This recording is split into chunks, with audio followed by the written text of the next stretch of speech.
채권보이 시작하겠습니다. 저는 진행자 이재 기자입니다. 저희가 굉장한 이벤트를 준비했는데 영상으로 먼저 함께 하시죠. 이데일리 TV 채권 전문 채널 채권V가 개인 투자용 국채 설명회를 엽니다. 20년 만기를 꽉 채우면 투자금 2배 수익을 보장. 국민의 안전한 자산 형성과 노후 대비를 돕기 위한 개인 투자용 국채. 투자자 여러분의 궁금증을 기획재정부 국채과장과 단독 판매사인 미래에셋증권 국채 TF 팀장이 직접 답합니다. 19일 오후 4시 서울 중구 KG타워에서 열리는 투자 설명회는 무료로 진행되며 선착순 사전 접수를 받습니다. 채권부의 채찌님들의 많은 참여 바랍니다. 네, 여러분 19일 이제 얼마 남지 않았습니다. 오후 4시 KG타워에서 개인용 국제 투자 설명회 여니까 많은 관심 부탁드립니다. 자, 오늘 글로벌 시황 또 함께 하겠습니다. KB증권 박준우 연구원 바로 연결합니다. 미국 고용 시장에 대한 판단이 좀 왔다 갔다 하는 면이 있어서 이게 차가운지 뜨거운지 좀 혼란스럽습니다. 노동시장이 얼마나 빠르게 약화되는지를 보는 게 중요합니다. 약화라고 함은 고용이 굉장히 위축되고 실업률이 빠르게 상승하는 국면을 얘기를 하는데 사실 지금 그런 국면은 아닙니다. 지금은 노동시장이 약화보다는 완화되는 과정이라고 좀 판단을 해볼 수 있을 것 같습니다. 초과 수요가 조금 진정되고 서서히 고용이 조금씩 둔화되는 과정, 그리고 실업률이 급등하는 것이 아니라 실업률이 되게 점진적으로 상승하는 상황을 좀 노동시장이 완화되고 있다 이렇게 표현을 해볼 수가 있을 텐데 지금은 그러한 상황으로 보여집니다. 미국 노동시장에서 보는 지표들이 여러 가지가 있겠지만 크게 세 가지를 꼽자면요. 먼저 비농업 고용 수치, 두 번째는 실업률, 그리고 세 번째는 그 실업률과 구인율을 비교한 VU 비율, 이렇게 세 가지를 꼽아볼 수가 있을 것 같습니다. 먼저 비농업 고용은 최근 3개월 동안 평균적으로 24만 건 정도 월간으로 증가를 하고 있는 상황입니다. 이 비농업 고용의 경우에는 약 한 18만 건 정도가 중립 수준으로 추정이 되고 있습니다. 그렇기 때문에 지금 비농업 고용은 24만 건이기 때문에 중립 수준보다 조금 높은 수준에서 완화되고 있는 상태라고 볼 수가 있겠고요. 실업률은 이번에 3.96%, 반올림을 하면 4%를 이번에 기록을 했습니다. 근데 이제 실업률 4%라는 것도 어느 것과 비교를 해야 되는데 연준의 중장기 실업률 전망치가 4.1%고요. 여러 전망 기관들의 중립 실업률 수치를 대략 한 4% 초반, 일부 기관에서는 4.3% 정도로 제시를 하고 있습니다. 그 수치보다는 지금 실업률이 조금 낮은 상태입니다. 그러니까 이것도 고용시장이 급격하게 위축되고 있다 혹은 약화되고 있다라고 보기보다는 잠재 수준보다는 조금 양호한 상황에서 완화가 되고 있다는 표현이 좀 알맞을 것 같습니다. 마지막으로는 VU 비율이라고 하는 구인율을 실업률로 나눈 비율입니다. 팬데믹 이후로 이 지표의 중요성이 굉장히 높아졌는데 실업률이 조금씩 높아지고 구인율을 하락을 하면서 그 비율 자체는 굉장히 낮아지고 있는 상황입니다. 그 비율이 4월달 기준으로 1.24배 정도 됩니다. 실업자 대비해서 기업들이 채용하려고 하는 인력 수가 1.24배 정도 된다는 뜻인데요. 이 수치는 보통 2019년 말 수치와 비교가 많이 됩니다. 2019년 말에 이게 이제 1.2배 정도를 기록을 했었는데 지금은 1.2배 이제 거의 근접한 수치라고 볼 수가 있을 것 같습니다. 2022년 초만 하더라도 이 수치가 2배 가까이 됐었기 때문에 빠르게 노동시장이 완화되고 있다고 표현을 할 수 있을 것 같고요.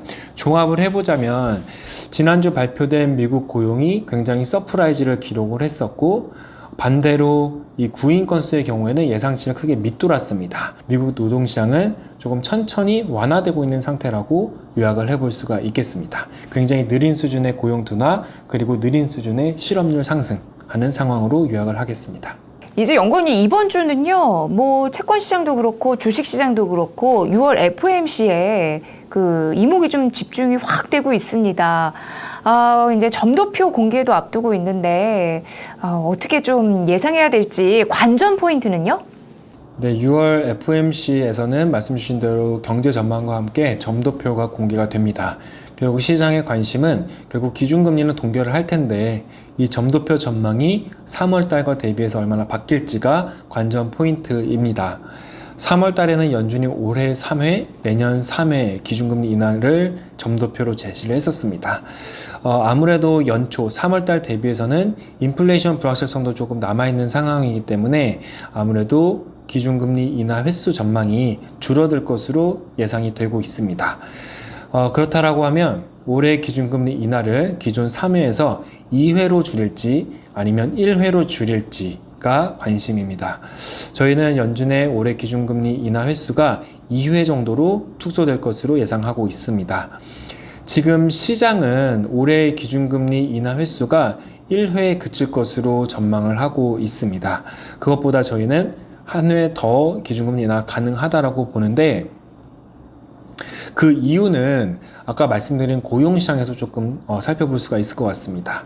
지난주에 비농업 고용은 예상치를 상회를 했지만 말씀드린 것처럼 VU 비율이라고 하는 노동시장을 설명하는 정말 중요한 지표는 굉장히 빠르게 안정이 되고 있는 상태입니다. 이러한 지표들에 근거하면 하반기에는 인플레이션 압력이 진정될 수 있다는 전망이 연준 내부에서 컨센서스로 좀 자리 잡을 것 같고요. 그렇게 본다라고 하면 3월 3회 인하 전망에서 1회까지 급격히 인하 횟수를 줄이기보다는 1회 정도 줄이는 것에 그치지 않을까 판단을 하고 있습니다. 그것과 함께 저희가 같이 살펴봐야 될 부분이 중립금리 전망입니다. 연준의 점도표에는 롱거런이라는 이름으로 연준 위원들이 기준금리 전망을 찍게 되는데, 이제 중앙값은 2.6% 현재 머물러 있는 상태인데 이 부분이 상향 조정될 여지가 있다라고 보여집니다.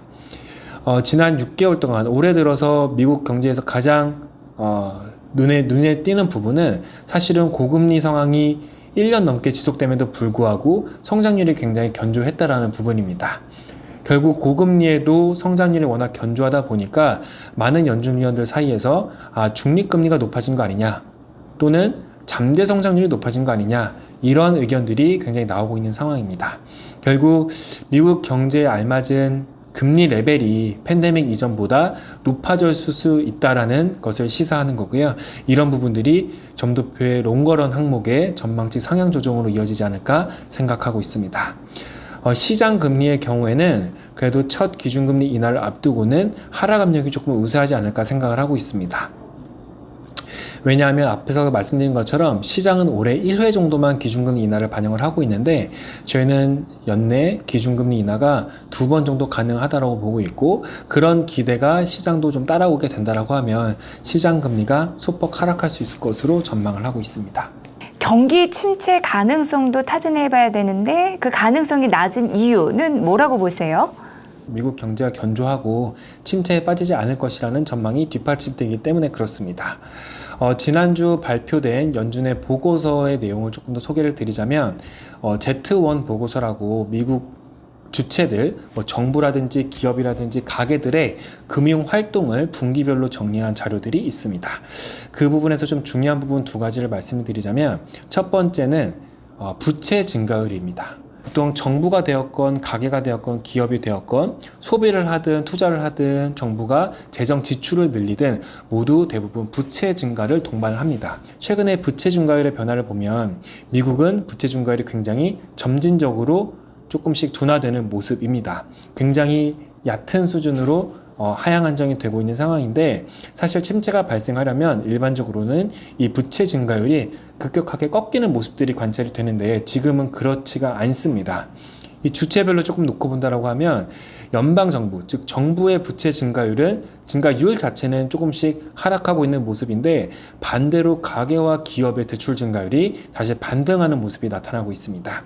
그게 어떤 의미냐면, 쉽게 말해서 저희가 언제 돈을 빌리는지를 생각해 보시면 좋을 것 같습니다.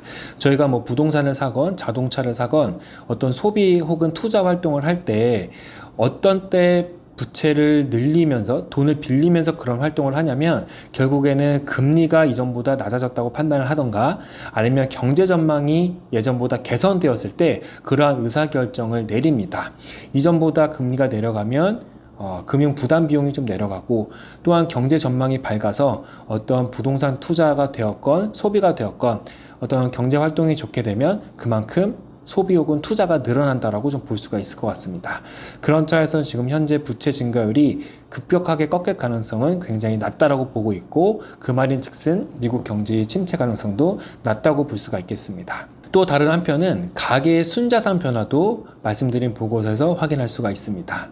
미국의 가계가 총 자산에서 이제 부채를 뺀 게 순자산, 정말 가계들이 갖고 있는 재산이 얼마나 늘어났는지로 좀 볼 수가 있을 텐데, 사실 팬데믹 이후로 가계의 순자산은 급증을 했습니다. 결국 그 급증의 기저에는 주식 가격과 부동산 가격 상승이 자리 잡고 있습니다. 아시는 것처럼 팬데믹 직후에 경기가 빠르게 회복하면서 주가가 급등을 했고, 최근에도 주가 상승세가 강하게 이어지고 있는 상황이고요. 부동산 가격도 2022년도 혹은 2023년 초반쯤에 살짝 하락하긴 했지만 그 이전과 그 이후로는 꾸준히 상승세를 보이고 있는 상황입니다. 결국 미국 경제를 떠받치는 가계의 소비가 이러한 금융자산의 가치 상승, 주가가 오르고 부동산 가격이 상승함으로써 가계의 소비가 굉장히 견고하게 유지가 되고 있기 때문에 이런 부분들도 미국의 침체 가능성을 굉장히 낮춰주는 요인이라고 말씀드릴 수가 있겠습니다. 네, 경제 진단에 대해서 아주 자세하게 말씀해 주셨습니다. 저희가 이 부분 잘 공부해서 또 대응해 보도록 하겠습니다. 네, KB증권 박준우 연구원과 함께했습니다. 네, 채찌님들, 저희가 이번 주 정말 바쁘게 활동하고 있습니다. 우선 김영호 한국채권투자운용 대표님의 인터뷰 내일 나갈 거고요. 그리고 저희 19일 앞에서도 저희가 영상 보여드렸지만 오후 4시 KG타워에서 개인용 국제투자 설명회를 진행합니다. 이번에 많은 관심 좀 부탁드리고요. 정부가 내놓은 그 첫 번째 정말 그 20년 기다리면 원금 2배 된다는 그런 상품이니까 또 안정성도 있고 고수익 날 수 있다고 하니까 많은 관심 부탁드립니다. 직접 만나서 소통할 수 있는 오프라인 강연에 기다리고 있겠습니다. 자, 채권으로 경제적 자유를 실현하기 위해 또 실천하기 위해 노력하는 채권부의 이번 주도 열심히 달려볼게요.